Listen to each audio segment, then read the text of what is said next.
So let's begin Parshas Bereishis. A few quick facts about the Parsha.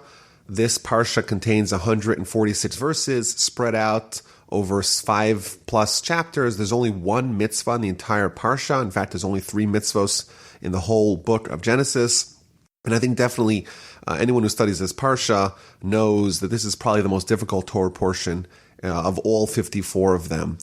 The Ramban, for example, he gives an introduction to the Torah, and he writes that there's different ways to understand it. There's different levels, there's different dimensions of understanding all parts of Torah. There's a simple understanding, and it gets more and more deeper and more esoteric and more what he calls sod, which means secretive. Whereas in the Bereishis, in this Parsha, there's almost nothing besides for the hidden aspects, especially with respect to the first chapter, the first verses which describe creation. You have 31 verses or 34 verses, depends on how you count, that seek to tell the story of how God created the world. And there's mountains of commentary. All the commentators give tons of explanation of what's going on. And in fact, in the Talmud explains that all this is all esoterica. This is all Kabbalah. This is arcane subject matter that's not understood without direct, specific guidance.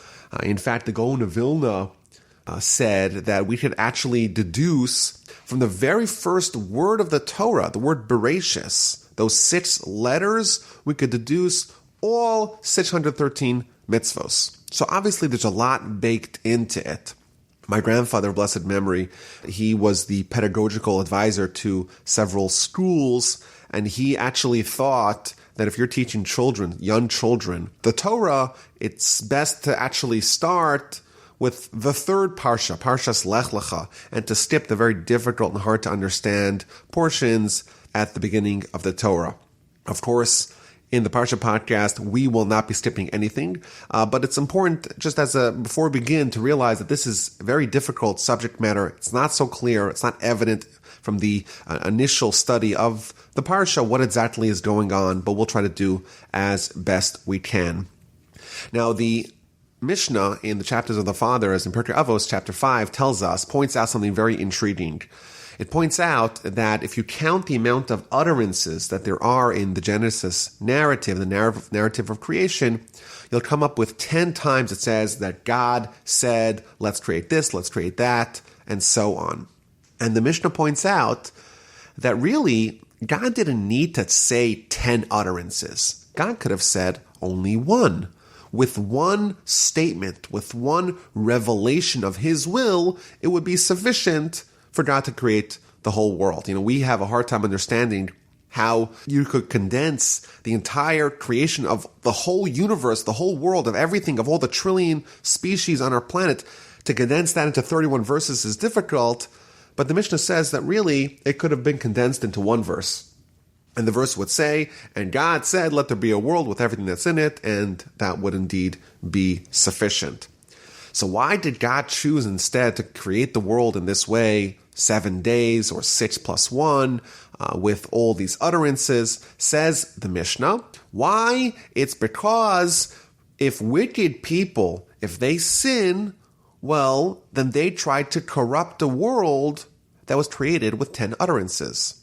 Whereas if righteous people, they do mitzvos, they abide by the will of God, well, then they upheld a world that was created with 10 utterances.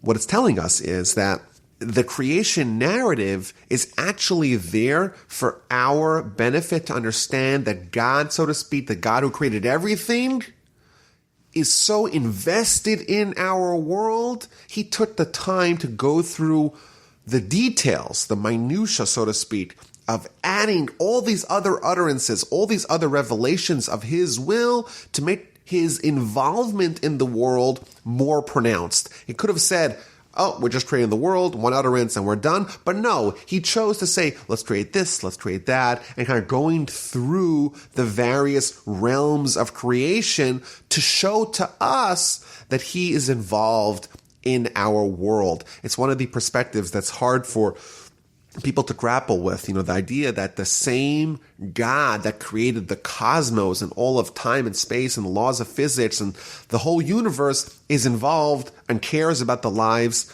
of people, small people like you and me, like just humans, the lowly humans. And here we see the answer. Yes, God is saying, I'm going to create the world with 10 utterances, specifically to show you that I care, I am involved. Now, Rashi, in his very first comment on the book of Genesis and the Torah, he asks another fundamental question. He says, well, the word Torah means instruction. It's instructive. And if you collect all the instructions in the Torah, you have 613 what we call mitzvos, commandments that God gives us, instructions of how we're supposed to behave, what we're supposed to do, and what we're supposed to not do. Well, says Rashi, if so, if that's the objective of Torah, why do we have this whole narrative, the creation narrative, but really the whole book of Genesis, which, like we mentioned earlier, contains only 3 mitzvos? Let's just start with chapter 12 of the book of Exodus, when the Jewish people are about to leave Egypt and be liberated from their exile, and they get all the mitzvos surrounding what they need to do upon their exit of Egypt. That's a more fitting place to begin the Torah with, because that's where we start getting the mitzvos, the commandments of the Torah in Mas. So why do we start over here? That's his question. And the answer is because in the future, the Jewish people are going to come and they say, we have the land of Israel, and it's ours. And all the other people are going to say, no, it's not yours. You stole it. It's really ours. And then, says Rashi, we're going to go to Genesis, and we're going to go to the creation narrative, and we're going to show the people who question our claim to the land of Israel, we're going to show, hey, look, read Genesis. It says that God created the world. And if you read continually throughout Genesis, in many times, God says, you know what, I'm going to give the land of Israel to Abraham and his descendants, and to Isaac and to Jacob, to the Jewish people. And therefore, in order to substantiate the Jewish people's claim on the land of Israel, therefore, we have everything in the Torah, all the stories, all the narratives in the Torah that are not related to mitzvos. It's all to bolster and buttress our claim to the land of Israel. And this is interesting because if you look at the end of the Torah, the last portion of the Torah that we read a couple of days ago on Simchas Torah, the very last thing that it tells us in the Torah before the death of Moshe, which is the last several verses, it tells about the death and the eulogy of Moshe, it gives us almost like a geological sketch of the land of Israel. It says that God tells Moses, go up on the mountain, gaze upon the whole land of Israel, and it goes through the various dimensions of the land of Israel. So it's almost as if, according to Rashi here, the entire Torah from the beginning to end is this one deed almost. There we start off, we say, okay, the land of Israel belongs to us because God created the world, and the ultimate goal of this whole story that's rumbling throughout the Torah, we meet Abraham, Isaac, and Jacob, the Jewish people eventually, they go to Egypt, they spend a long time in Egypt, but all that is trying to get back to the land of Israel, to conquer it, and to dwell in it, and to fulfill God's objective. That's what we see here. And perhaps we could suggest that, in essence, the idea of the land of Israel, the idea of a holy land, is the essence of Torah. You know, land, after all, there's land. I live in Houston, Texas, and there's land. This whole country is America is huge. There's tons of land. So what's so special about the land of Israel? Why is that so central? And according to Jewish philosophy, the answer is because the land of Israel is holy. It's special. It's not mundane. It's not like all the other lands. It's not like Houston, Texas, or Des Moines. It's different. There's something unique there. It's almost like a replica of heaven. There's heaven, which is holy, and then there's the earth, which is mundane, which is regular, which is not holy. But the land of Israel, even though it's here, it's on earth, it's almost like a replica of heaven. And I would argue that that's, in essence, the goal of Torah, to create the conditions of heaven over here. And thus, I would say it's fitting that at the beginning of the Torah, according to Rashi, and certainly at the end of the Torah, we see that there's this drive, this focus on the land of Israel. So we begin with the Torah, and God says, the first instruction, day 1, the first commandment, the first utterance is, let there be light. And it's interesting, the commentaries point out that on day 4, on Wednesday, there is the creation of the celestial beings, of the sun, of the moon, of the stars, etc. Yet we have light on day one. In our world, light has to originate in a source. We have light from the sun. If there was no sun, well, we wouldn't have any light. If there was no light bulb, if there's no flashlight, if there's no source, there's no origin of the light, there is no light. Well, here we have light that doesn't seem to have an origin. So the Talmud offers two opinions to answer that question. According to one opinion, this is some sort of godly light. It says the Talmud, this is from the Talmud in Chadida 12a. According to the first opinion, this is the light. The light of day one was the light through which Adam was able to have unrestrained vision from one end of the world to the other end of the world. There's some primordial, godly light that was present, that was almost like an extension or an emanation of God himself, so to speak, or God's light. And that was the light of day one that was drawn into this world. Rashi goes on to tell us that that light was hidden away for the future. That's the first opinion of the Talmud. The second opinion of the Talmud is that on day one, everything was created, including the celestial beings, the sun, the moon, the stars, etc. However, they weren't actualized, they weren't hung up, so to speak, in their place in the cosmos until day 4. And that's an opinion that's talked about by many of the commentaries, that really day 1 was the day of creation ex nihilo, of something from nothing, of yesh me'ayin. God created something out of nothing that existed prior. Whereas the rest of the days, it was what's called yesh miyesh, creating something out of something that's pre-existing, where you're forming, you're actualizing those creations into their fixed form. So that's day 1. Day 1, God creates the light and the darkness. On day 2, God said, let there be the firmament in the midst of the waters. Let it separate between the waters and waters. There's heavenly waters, there's lower waters. The Ramban already comments that this is all hard to understand. This is all Kabbalah. This is all esoteric stuff. It's mystifying. We can't understand it. And he says in his commentary, don't try to think that I'm going to give you the answers. I won't, because it's not for you. It's not even for me. It's hard for us to understand what this actually means. What are these lower waters? What are these upper waters? There's an interesting teaching in Rashi in verse 6. Let there be firmament in the midst of the waters. Says Rashi that the waters were there, but they weren't firm. They weren't concretized. They weren't calcified. But what did God do? God screamed, and they got terrified, and they froze in place. It's a very strange idea that there's some sort of godly pronouncement that froze the water, that stiffened it, whatever that means. But one of the commentaries notes that the waters got scared of God and that froze them in place. And that maybe can be a model for us. We want to have things that we want to do, and we want to have habits that we want to acquire. We want to have good deeds and good character that we want to concretize within ourselves. And sometimes you have them, but they're fleeting. You have them, or you think you have them, and then maybe you could lose them.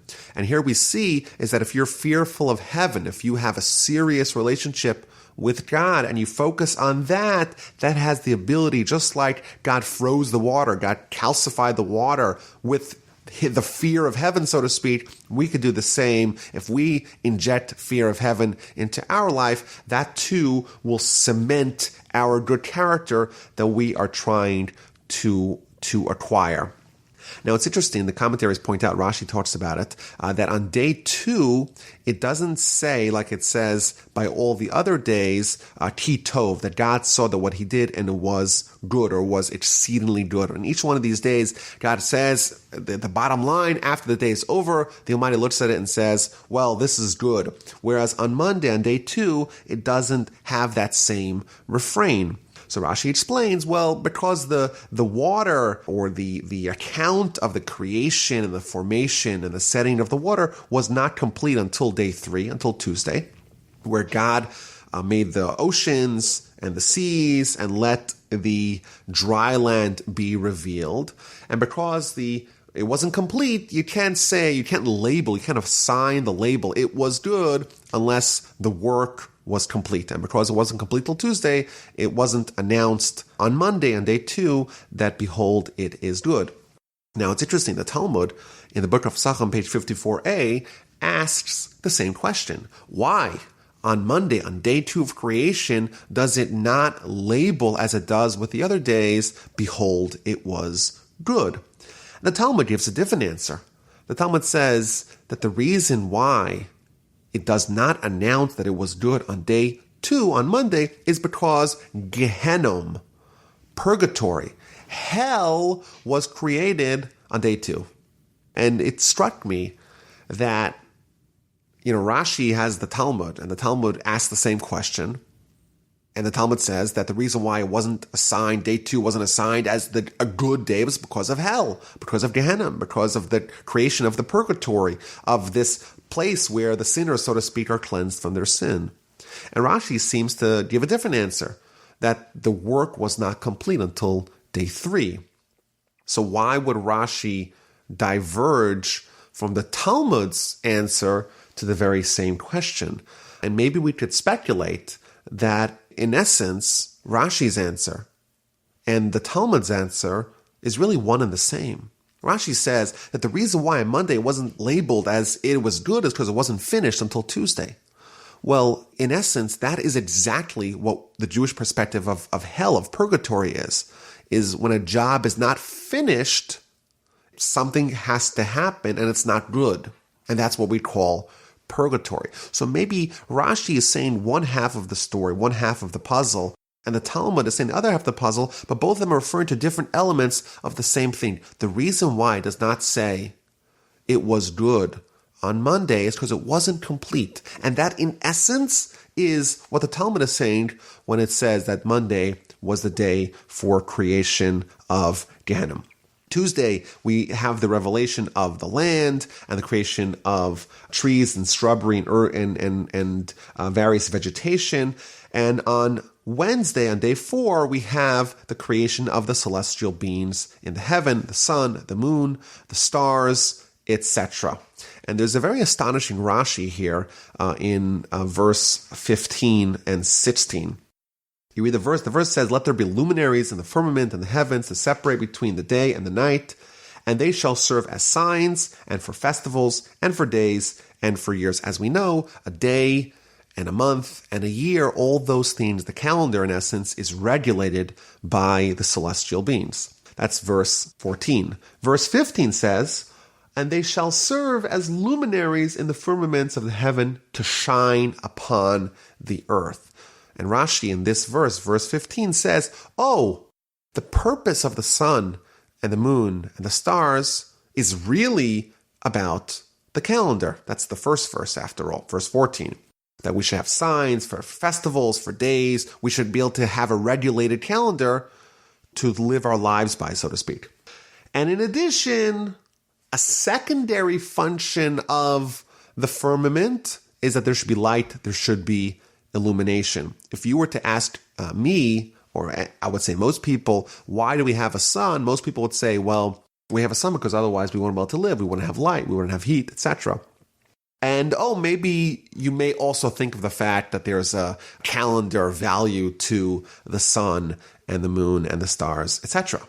Here it's the opposite. The primary function of the celestial beings is to regulate the calendar, and only the secondary function is for light, is for illumination. It's almost as if Rashi in his comment is telling us that maintaining time-bound mitzvos according to the Torah is the purpose of why these things, or the true purpose, the ultimate purpose, the primary purpose of why these things were created, and it's even more important for us than light, which makes living possible. And then verse 16 talks about the two great luminaries. You have the sun, the great luminary, that is in charge of the day, and you have the moon, the more minor luminary, which is in charge of night. And in the Talmud, it brings an interesting backstory of these two luminaries. It says initially, God created the sun and the moon, and they were the same size. But then the moon complained to God and said, well, you can't have me, the moon, and the sun the same size. Is it possible to have two kings and they share one crown? So the Almighty says, you know what, you're right. And he shrunk it and made it much smaller. As we know, the sun is roughly 400 times larger than the moon. So this is an interesting, if maybe unusual, esoteric, difficult to understand, puzzling statement, but there's a dialogue here between God and the moon and God shrinking the moon. And I think there's actually an important lesson here, because the moon is complaining and God says, oh, you want to complain? Okay, I'll make you smaller and then there won't be two kings with one crown. The sun, your big sister, will be a much larger king. And therefore it was shrunk. But if you actually look at the sun and the moon from the perspective of man, of Earth, from our perspective, they look exactly the same size.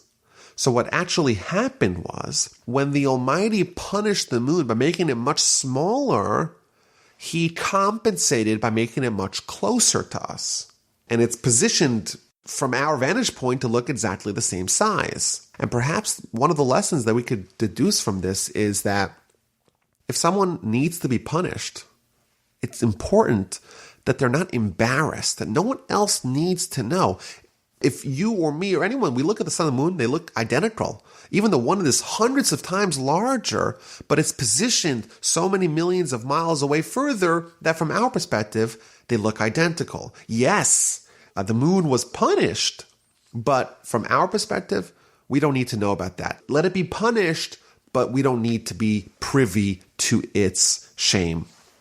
And on day 5, God creates all kinds of living creatures, all kinds of birds, etc.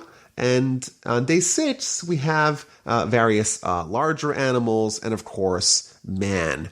And in verse 26, where we have the creation of man, it's a very troubling verse because it creates all kinds of theological problems. And God said, let us make man in our image after our likeness. Let us make man. It seems to imply that there's more than one creator. It's us creating. So what's going on over here? So Rashi tells us, even though the angels did not help God in creating man, and this could create all kinds of proofs to polytheism, to multiple ultimate powers, still the Almighty is teaching us a lesson. The lesson is that we should be humble just like God is, and just like God is consulting with his underlings, so to speak, with the angels about creating man, we too should consult with our underlings.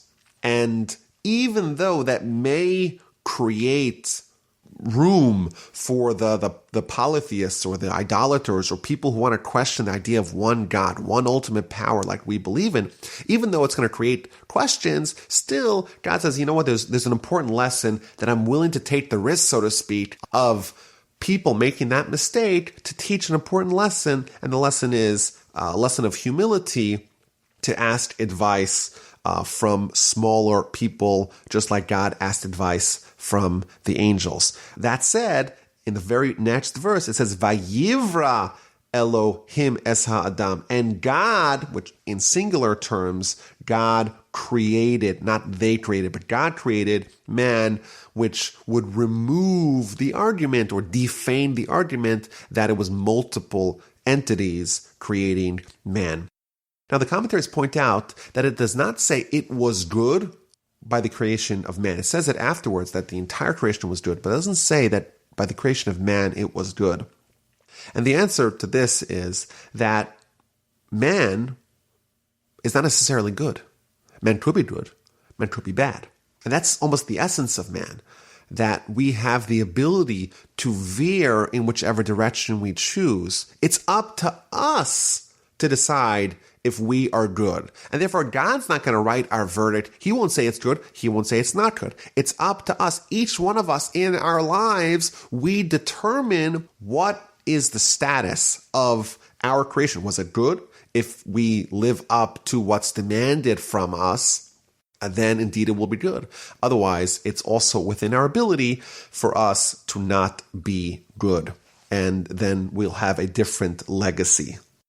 Now, if you look at chapter 2, you'll notice that man, or the narrative of creation of man, is repeated. And it's one of the questions that the Bible critics dwell upon, is the narrative of creation of chapter 1 of Genesis compared to the creation narrative of chapter 2 of Genesis. And if you look at Rashi already hundreds and almost 1,000 years ago answers those questions. But in verse 27 here in chapter 1, it tells us two explanations for the repetition of the creation of man narrative in chapter 1 versus chapter 2. Of course, in chapter 2, it talks about God taking one of man's ribs and building Eve out of it. And here we already see Adam and Eve in chapter 1. So the first answer is that in chapter 1, man and wife, Adam and Eve, were created, but they were created like Siamese twins. They were merged together. That was the initial creation.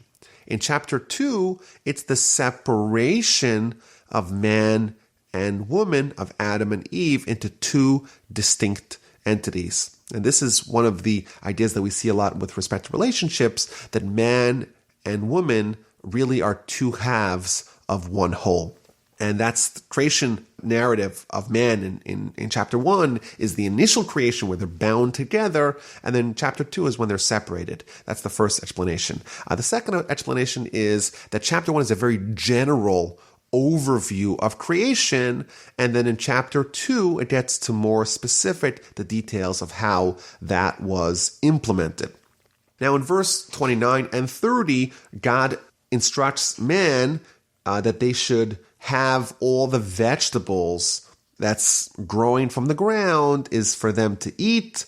And implied within that is that they could eat the vegetables, but they cannot eat meat. And the commentaries tell us, quoting from the Talmud, that until Noah arrived, until much later on, humanity was barred from eating meat. They could only eat, everyone had to be a vegetarian beforehand.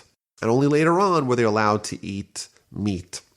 It is interesting, if you read Rashi quite critically, Rashi says that Adam and his wife were not allowed to kill any other creature to eat it. But the commentaries point out that implied in that specific word usage is that Adam and Eve are not allowed to kill an animal to eat it. But if the animal dies on its own, then they would be allowed to eat it. And finally, at the end of the creation narrative, we're told that God looked at everything that he did, and behold, it was exceedingly good, and thus concluded day 6. And chapter 2 begins with, of course, day 7. God ceased to work on day 7, and therefore God blessed and God sanctified day 7, because that's the day that he rested, that he ceased to work from all that he created to do. Of course, this is a precursor of the Sabbath, of the Shabbos that we have, which is almost mimicking what God did. We work for 6 days, and on day 7, we cease to work. Now, in chapter 2, verse 5, we read about the problem that existed, that even though there were trees and vegetation, but they didn't yield fruit. They didn't sprout yet to the surface because there was no rain, because there was no man. So Rashi here tells us something very important. The reason why there was no vegetation was because there was no rain. And the reason why it's because there was no rain is because there was no man. And Rashi tells us the only way there can be rain is if there is man. Why? Because God is not going to give rain unless there's a human who will benefit and acknowledge and appreciate that goodness and pray for it. And therefore, because there was no man yet, this is going before Adam was created, there's no man yet, and therefore there's no one to benefit and to appreciate the rain, therefore the vegetation and the trees did not sprout. Once Adam came along, And he realized that this is something that the world needs. He prayed for it, and the rain came, and the trees and the various vegetation sprouted. In essence, what Rashi is telling us is that without prayer, this world gets severed from the spiritual world, from God, and the most basic functions which are needed to perpetuate the world, such as rain to grow vegetation, they cease happening. Prayer and appreciation of the goodness that God does for us are the forces that keep the world going, which is a very powerful idea that we see here at the very beginning of the history of man. And again, in chapter 2, we get this recapitulation of the creation of man. God is going to form man, earth from the ground, and blow into his nostrils the soul of life. Man is this hybrid of creation. It's half physical, half mundane, half from the earth, half very lowly. And on the other hand, God's blowing into man's nostrils the spirit of life, the soul, which is, of course, eternal. That's what man is. Man is this hybrid of creation where, on one hand, he's very physical in his body. On the other hand, he's very spiritual in his soul. Half animal, half earth, half angel, half spiritual. And the commentaries point out that if you look at the breakdown, there's a certain symmetry of creation. On day one, you have a heaven and earth, which is spiritual and physical. On day two, you have, the firmament for the heaven, that's spiritual. Day 3 is once again back to earth, which is the revelation of the dry land. Day 4, you go back to heaven. You have the celestial beings. Day 5, you go back to earth. And therefore, there's a certain symmetry that's being maintained. You have this balance between the spiritual and the physical, and therefore on day 6, you have to maintain that balance, and therefore man is the ultimate manifestation of that balance, because half of him, half of man, half of mankind is physical from the earth, and half of it is spiritual from the, so to speak, God blowing a soul into his nostrils. And then we're told about where man is placed. He's placed in the garden, which we call paradise, and the location of that place is told. But at this point, man and woman are not yet separated, and that's going to create a problem because, like we read in verse 18, it's not good for man to be alone. He has to have a spouse to help him. And Adam is tasked with the responsibility of naming all the animals. He names all the animals, and he realizes that every single animal, every single species has a spouse, and he desires a spouse as well. And it's important that Adam and Eve only become distinct entities, i.e. Adam is only given Eve as a spouse once he starts desiring it, once he realizes that all the other animals have it and he doesn't, and then God says, oh, you want it? You want to have a spouse? And therefore, verse 21 read, God puts him to sleep, takes one of his ribs, and refashions it into a wife. And Adam is so delighted. He says, wow, this is a woman who came from my bone, flesh from my flesh. This is going to be my wife. And the verse goes on to tell us this is a good idea. People should get married. A man should leave his father and his mother, should cleave to his wife, and become one flesh. There's an interesting anecdote in the Talmud where Rabbi Gamliel, who was the leader of the Jewish people, had a dialogue, a debate, if you will, with one of the Roman emperors. And the Roman emperor tells Rabbi Gamliel, he says, well, your God is a thief because God puts Adam to sleep and steals one of his ribs to fashion Eve out of it. So God's a thief. That's what he tells him. The daughter of the Caesar says to Rabbi Gamliel, you don't need to answer him. I'll answer my father. And she says to him, well, I need a military commander. I need an army. Why, says her father, the Caesar? He says, well, thieves came in the middle of the night and they stole a pitcher made of silver and they replaced it with a pitcher made of gold. And I have to go find the culprits. I got to go mete out justice to those thieves. So the father responds to her, well, they took a silver pitcher and they replaced it with a gold pitcher. I hope these thieves come every night. It's great. We got an upgrade. So she says to him, well, what did Adam lose and what did Adam gain? He lost one of his ribs, but now he has a wife who's going to help him, aid him, and assist him to achieve whatever it is he wants in life.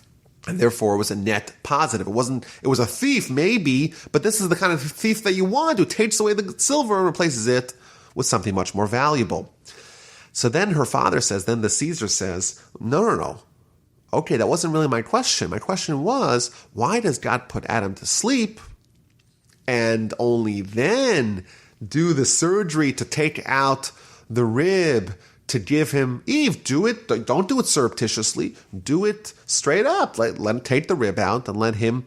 And why is Adam put into a deep slumber that he can't partake or can't perceive in this happening? So again, the daughter responds, bring me a piece of raw meat. And take this hunk of raw meat, and it's all disgusting and it's all covered with all kinds of, it's nasty. And she starts butchering it all up for him. And then she presents him a steak. And he says to him, I'm nauseated by it. I don't want to touch this. It's disgusting. I saw the whole process where this meat was, initially it was dripping in blood and it was covered in guts. And I don't want to eat it, even though it may look very appetizing now, because I was in the kitchen, because I was in the butcher house, seeing it being processed. I don't want any part of it. So she says to him, that's exactly the same reason why Adam was put to sleep. He was just shown the finished product. Had he been privy to this whole gory surgery, he sees his ribs being taken out and his blood and all kinds of disgusting things, then he too would be disgusted with Eve. So again, we see that the Almighty is going to do things in a way that are going to be more pleasant and more palatable for Adam and by extension for us. Now it's interesting. Here we get this piece of advice that a man should leave his father and his mother and cleave to his wife and become one flesh. It's almost as if there's something about Adam and Eve and their marriage that we should model our marriages and our relationships after.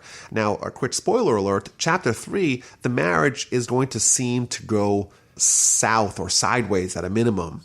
And it's kind of odd that Adam and Eve are presented as, they're put on the pedestal. This is what a marriage should look like. And therefore, the Torah, the narrator of the Torah, so to speak, in verse 24 tells us, we too should leave our father and mother and cleave to our wife and become one flesh.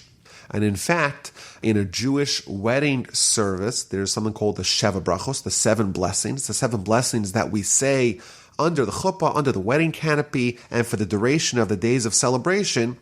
And one of those blessings is Sameach Tisamach, gladden the bride and the groom like you did with Adam and Eve. Again, we're told that our marriages should be modeled after the relationship of Adam and Eve. So there's many different answers to this question. But one of the answers of what was so special about Adam and Eve's relationship that we should model our relationships after is the fact that Adam, all he had was Eve. And Eve, all she had was Adam. And what we're telling a bride and a groom under the wedding canopy and for the duration of the 7 days of celebration is that you should try to model yourself after Adam and Eve, because yes, they had their disagreements, and yes, they had their marital discord that we'll read about in chapter 3, but you know what? They had each other, and none of them were looking at any other people, any other potential relationships, because after all, there was no one else. I remember many years ago, I heard a married man opining, quote, even after you submit your order in a restaurant, you could still look at the menu, i.e., even though he was married, you could still ogle at other women. And I was thinking that's really not taking the lesson of Adam and Eve to heart. Adam had Eve and no one else, and didn't look at anyone else, and she at him, and didn't look at anyone else either, and that's the appropriate relationship. Once you make your order, that's it. You don't look at the menu, and I kind of wonder sometimes what happened to him to that individual and his marriage with that attitude. It doesn't seem like it's very likely to succeed for very long. And the final verse of chapter 2, we're told that Adam and Eve were naked, but they were unashamed of it. And Rashi tells us that they didn't have a Yetzer Hara, they didn't have an evil inclination until after the sin, the original sin of chapter 3 of Genesis, and therefore they had no shame. What this is telling us is that shame stems from the potential of lustful sin. And prior to the sin of chapter 3, there was no lust because there was no internal Yetzer Hara, there was no internal evil inclination, and therefore they were as embarrassed of their nakedness as we are of our hands. Just like you're not embarrassed of your hands, they were not embarrassed of their nakedness. In chapter 3, we meet the serpent, the snake, and it's a cunning animal. It's the most cunning, and he gets involved, and he tries to create the problem. And what's the problem? The problem is that God tells Adam and Eve, you're in this beautiful garden, everything there is for you to enjoy, with the exception of this one tree that's in the middle of the garden, the Eitz Hadas, the tree of knowledge of good and bad. You can't eat it. On the day that you eat it, you will surely die. And the snake tells the woman, which is Eve, tells her, well, what did the Almighty say with respect to eating from the trees, from the fruits of the garden? And he says, well, we can eat whatever we want, but we can't eat from the tree which is in the center of the garden, from the tree of knowledge, because God said don't eat it and don't touch it. And Rashi right away picks up on this, that even though God told Adam and Eve don't eat from the tree, she said don't eat, that we shouldn't, God, that as if God told us we shouldn't eat and we shouldn't touch from the tree in the middle of the garden. Now, this is interesting because there is a principle that we read about later on in the Torah, which is that we should make a restrictive fence around prohibitions. The most common example, one of the laws of Shabbat is that you may not write on Shabbat, and the fence around that restriction is don't handle writing implement, don't play with a pen, because if you play with a pen, you may come to write on Shabbat. Just like if you have a nuclear reactor, you put a fence around it because you don't want people coming even close to it because it's so dangerous. Similarly, you don't want to eat from the tree, you don't touch it because you add an extra layer of separation between you and the tree. Says Rashi, this blunder of making this added restriction, that is what caused them eventually to capitulate and sin and eat from the tree. Now, the obvious question is, well, we know that you're supposed to make these kinds of restrictive fences around prohibitions. What did she do so wrong? And the answer is that she conflated the fence and the commandment itself. She said that God said we shouldn't eat from the tree nor touch it. What she should have said is that God said don't eat from the tree, and we said, and we added a restriction not to touch it, because she equated the restriction itself that God gave and the protective fence that Adam and Eve enacted to prevent from eating from the tree. She made those two on the same pedestal, on the same level. She equated the two. That's why things went wrong. And Rashi explains that the serpent shoved her into the tree. And she said, hey, see, you touch the tree, no problem. Obviously, God is making up this story. You said God says you can't touch the tree. The day you touch the tree, you'll die. It's not true. Look, you just touched the tree and you didn't die. And then the serpent tells her, well, the real reason why God doesn't want you to eat from the tree of knowledge of good and bad is because then you become like God. You'll be knowing good and bad. Therefore, he doesn't want you to eat it because then he's going to lose his monopoly on being God. You'll become a God like him. And indeed, she capitulates, she eats from the tree, she gives it to her husband, and right away their eyes are opened, and they realize that they're naked, and they try to cover themselves up with some foliage. Now, it's interesting, the Talmud points out that the serpent told her the truth. that you will become like God, knowing good and bad. Because what indeed happened? Later on in chapter 3, we read that after they ate from the tree, they did become knowing good and bad. Both good and bad are now internal motivators. And they became like God because they have now more choices, more free will. And of course, this whole chapter, this whole story is one of the most difficult things to understand. It's like the founding episode of humanity. God gives this commandment. Adam and Eve aren't up for the test. And then all kinds of terrible things happen as a consequence.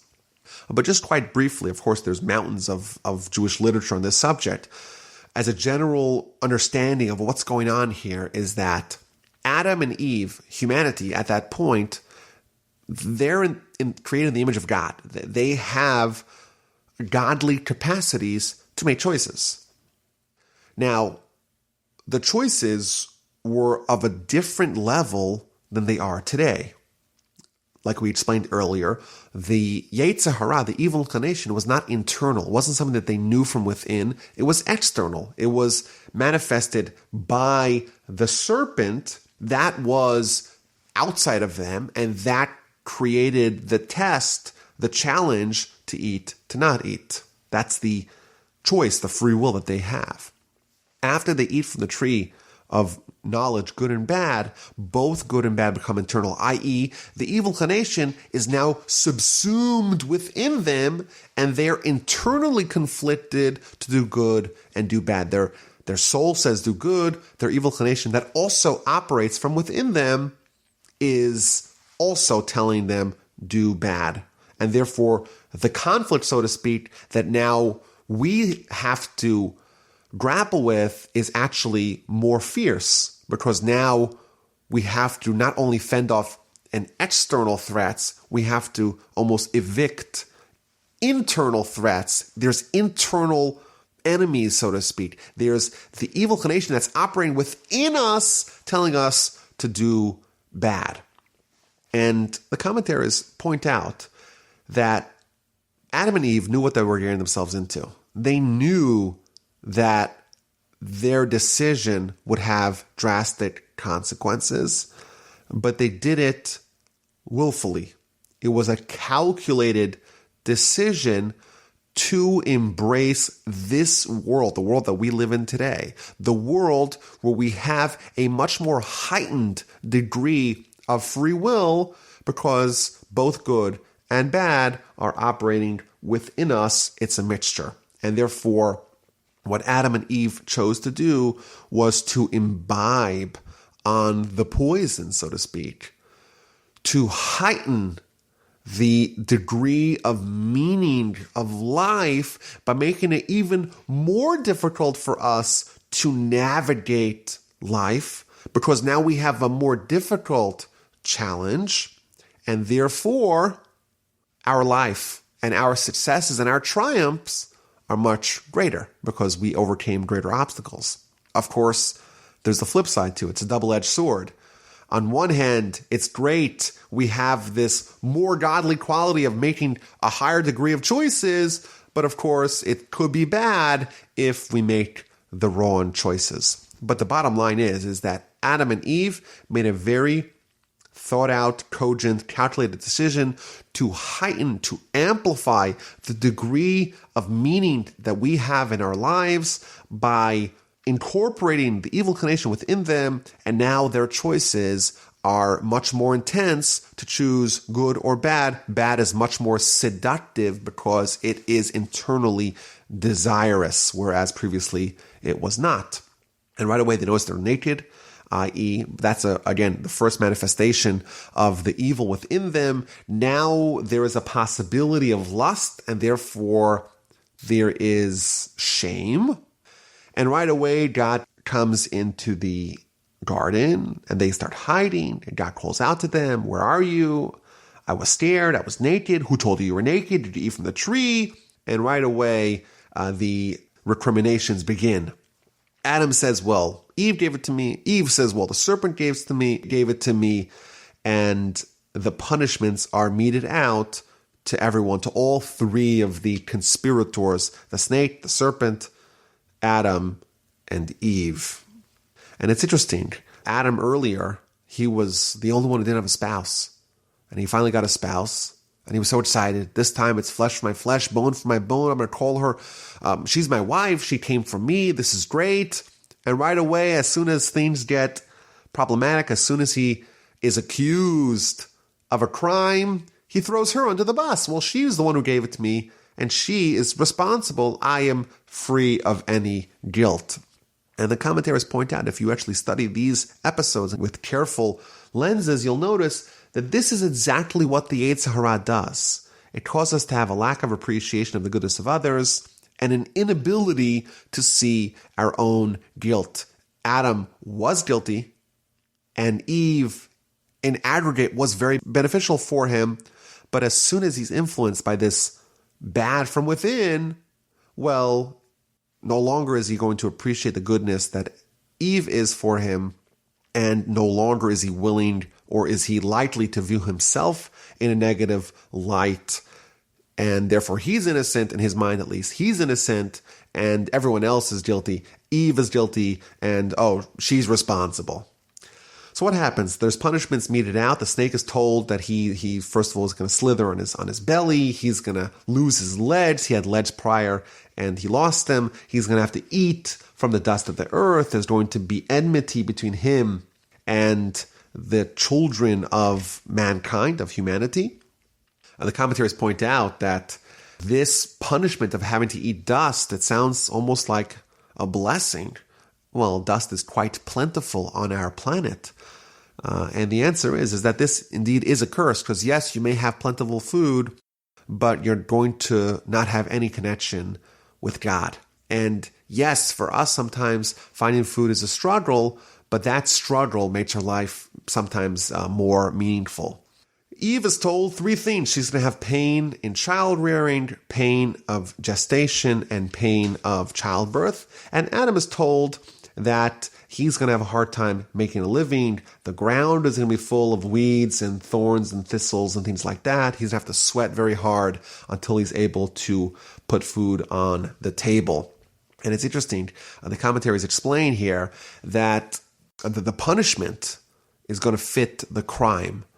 The crime of Adam and Eve was the fact that they embraced evil within them. They chose to absorb the poison of the serpent, of the evil inclination, and to accept that within themselves. And while that may have been calculated, may have been well thought out, this plan, but now there's something within them that is antithetical to God.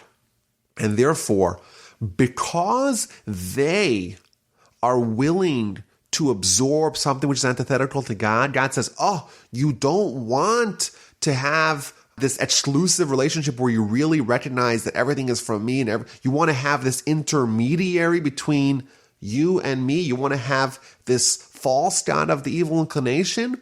If you want that, well, I'll give you that. Previously, Eve would have a child, and it would happen that, like we're told, the same day that she conceived, she gave birth, and it was all painless and effortless almost.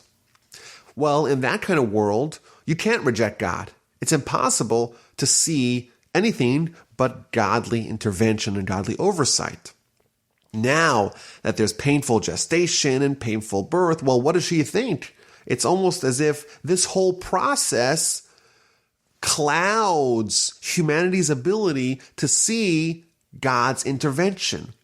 The fact that the woman has to go through all these pains and all these difficulties until she produces a child, even though the input and the output is something which is obviously miraculous. The fact that we could produce children that have their own souls and their own consciousness and their own lives and everything, that's of course a miracle, but now that's a miracle that's more harder to perceive because of all the difficulties that has to go into the process of reaching that final child. Similarly, with Adam, previously, with very little work, he produced fruits. Well, in that kind of world, it's impossible to reject God. There is no natural process. It's all miracles.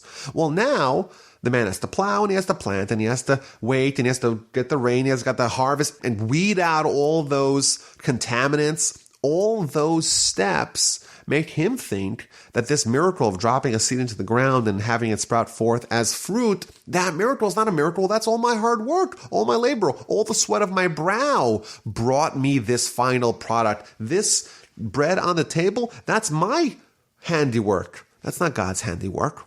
That's the result. You asked for an alternative to God. You asked for having the evil inclination, having the good and the bad operating within you. You got that. But what does that look like? That looks like a world where you have to do much of the heavy lifting, because that is the conditions in which rejecting God is feasible.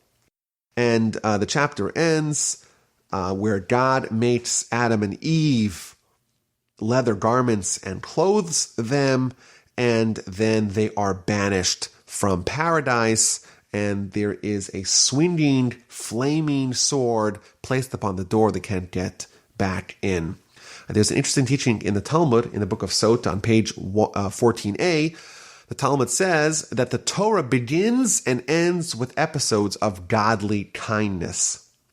The first episode and the last episode of the Torah are both God doing kindness. Well, what's the first episode of the Torah? So it points to chapter 3, verse 21. God made for Adam and Eve leather garments, and he clothed them. And the question could be asked, well, is this really the beginning of the Torah? This is the end of chapter 3. There's all kinds of other things that are earlier episodes of the Torah. Why does the Talmud say that the Torah begins, the very first episode of the Torah is godly kindness? No, the Torah begins much earlier. That question could be asked. And perhaps the answer is that functionally the Torah begins once Adam and Eve have sinned. The original sin of Adam and Eve, of eating from the forbidden fruit, created the conditions that we can have Torah. Why do we have Torah? What is the object? Why did God give us Torah? It's to thwart the consequences of the sin. We have good and evil operating simultaneously within us. Well, how do we differentiate between the good and the evil? How do we know to embrace the good and reject the evil? How do we thwart, negate, neutralize this poison that's operating within us? That's why we have Torah. Adam is banished from the Garden of Eden, and he's locked out.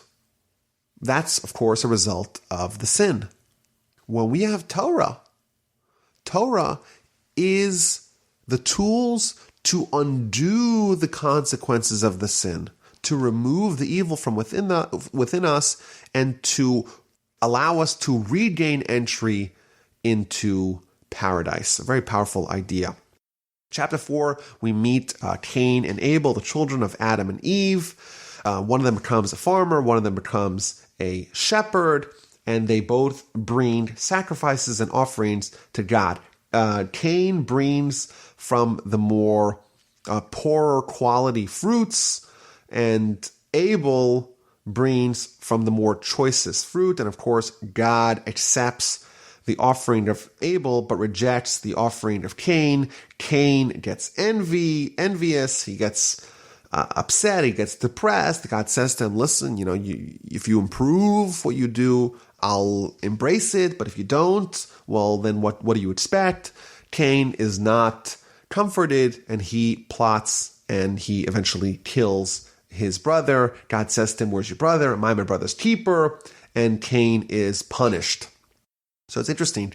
Cain, the reason why this whole thing was set into motion is because he brought an offering to God, and God rejected it. Well, why did God reject it? Because it was of a lower quality.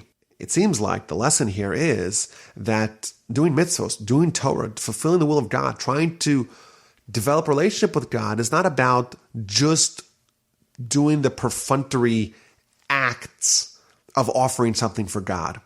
The reason why his offering was rejected is because he gave from the poorer fruits. And perhaps the lesson for us is that we should strive when we are offering to God, when we're doing stuff for God, so to speak, we should not follow the example of Cain. Instead, we should do it in the best and the choicest of fashion, and then it's likely to be accepted. And Abel, well, he copies him, and it's accepted because he gives of a more choicer higher quality offering. And it's interesting, right afterwards, Cain is despondent. He's depressed. He is forlorn. And what does God do? God gives him empathy. He says, why are you upset?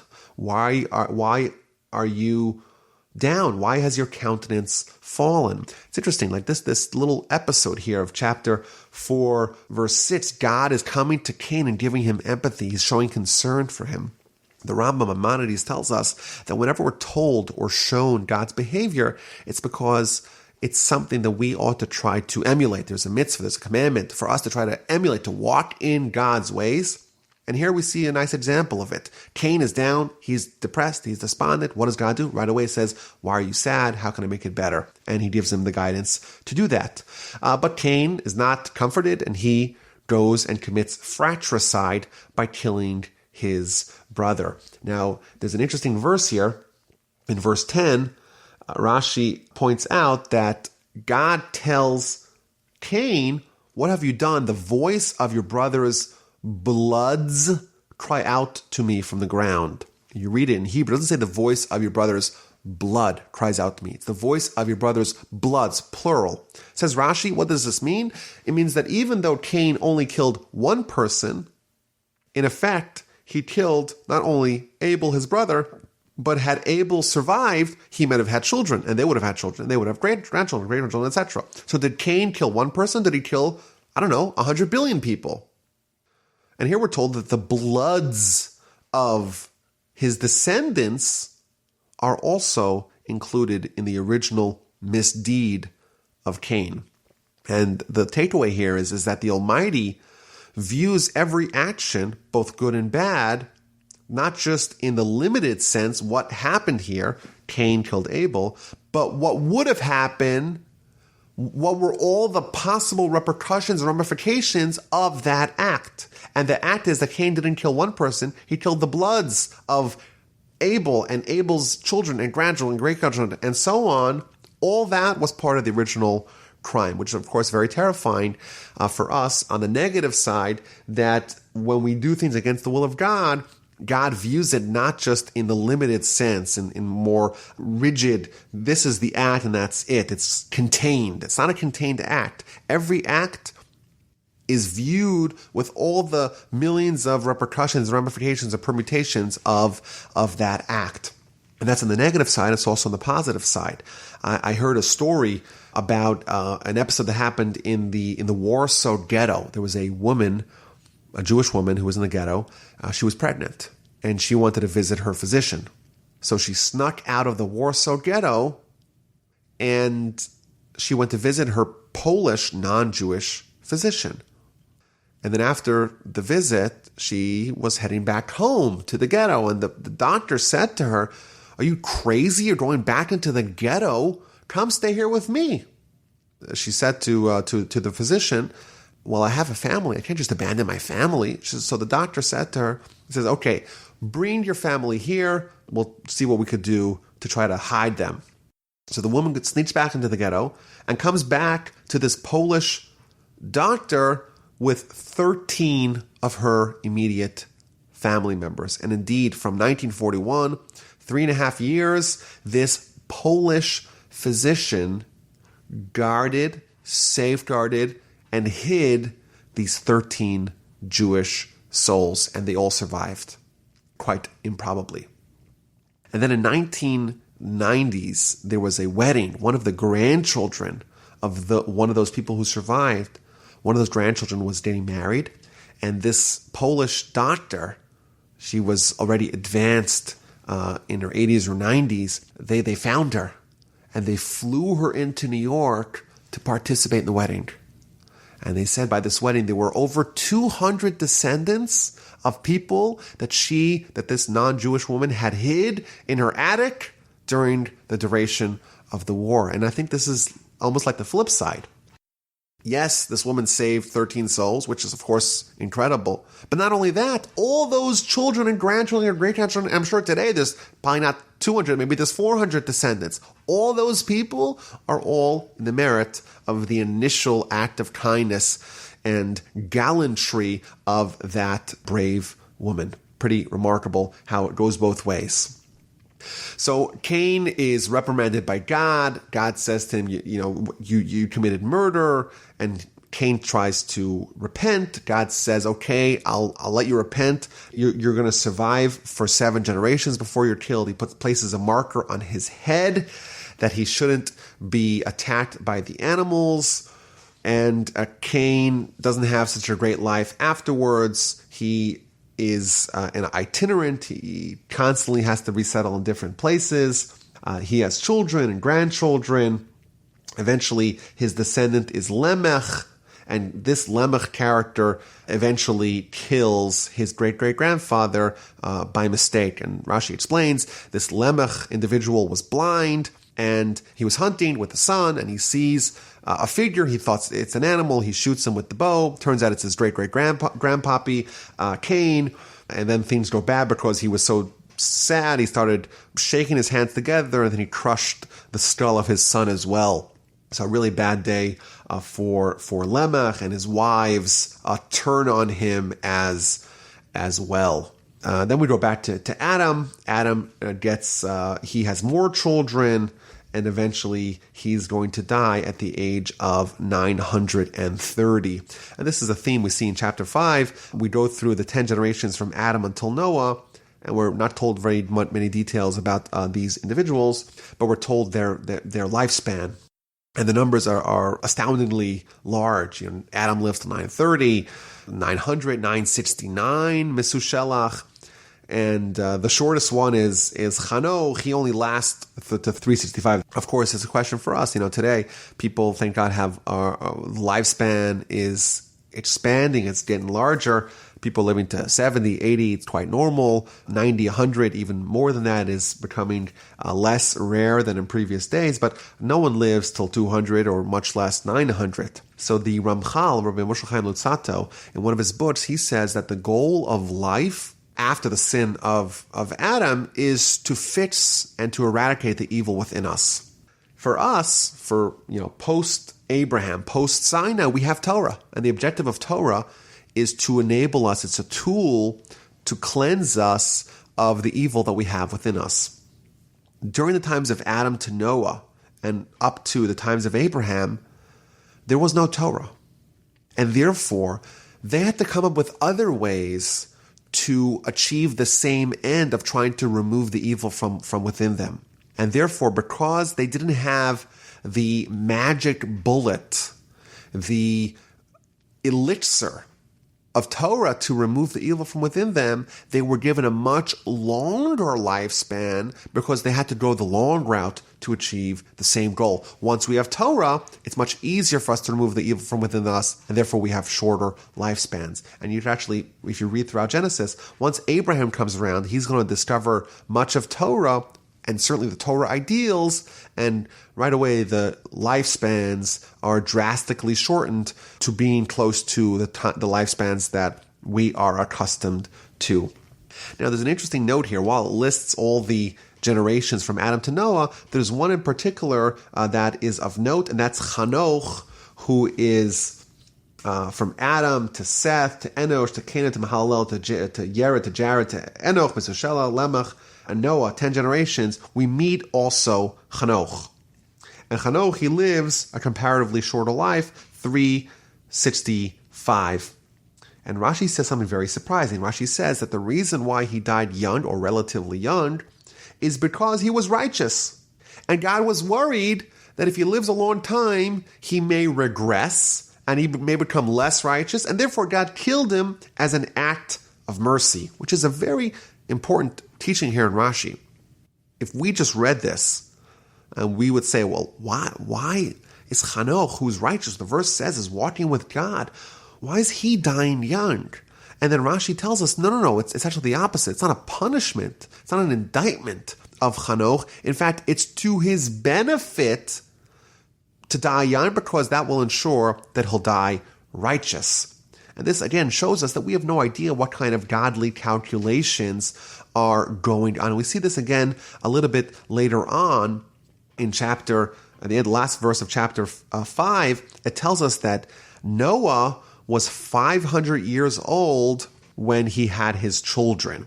And Rashi points out that Previously, the people were 100 maybe or so when they had children. Why did it take Noah so long to become a father? And the answer is that God said, well, if Noah would have children earlier and they were to be wicked, well, then they'll die in the flood, which is upcoming quite soon. And if their children are righteous, if Noah has children which are righteous, and he starts having children at the age of 100, and when he's 600, the flood happens, well, it's possible he had 30, 40, 50, 100 children by that time. And then when Noah has to build the ark, he might have to build 5 arks or 10 arks to have refuge for all his children. And therefore, God said, okay, I'm going to give him infertility. He's not going to become fertile until the age of 500. That way, he'll have very few children by the time that the flood happens. So again, we see the same kind of thing. We have the two righteous people of this whole narrative. Chanoch, the righteous, he dies young. Noah, who is the righteous one as well, and he's so old before he has his first child. He's infertile, and in both instances, Rashi tells us that this is God making a calculation that is actually to the benefit of the righteous people of Chanoch and Noah, even though for us it may not seem like it's very beneficial for them. And in chapter 6, we see the degradation of society. There's masses of people, and they start to behave in a very immoral fashion. Women were kidnapped and raped, like Rashi tells us. There was strong men who would bully people, who would use their power and their strength to submit and subjugate the rest of society. And idolatry started to become more popular. There was all kinds of sexual misdeeds that became the norm.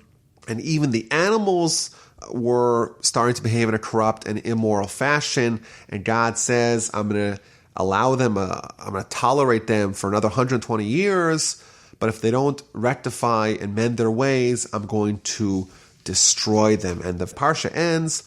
Noah found favor in the eyes of God. Noah was the outlier. Noah was the one person in a sea of immorality, in a sea of sin, in a world that had begun to deteriorate spiritually. Noah was the one person who found favor in the eyes of God.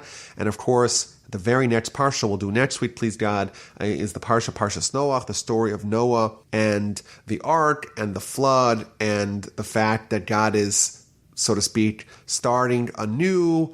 This humanity has become so corrupt, so beyond repair, we're going to have to clean house and start from scratch.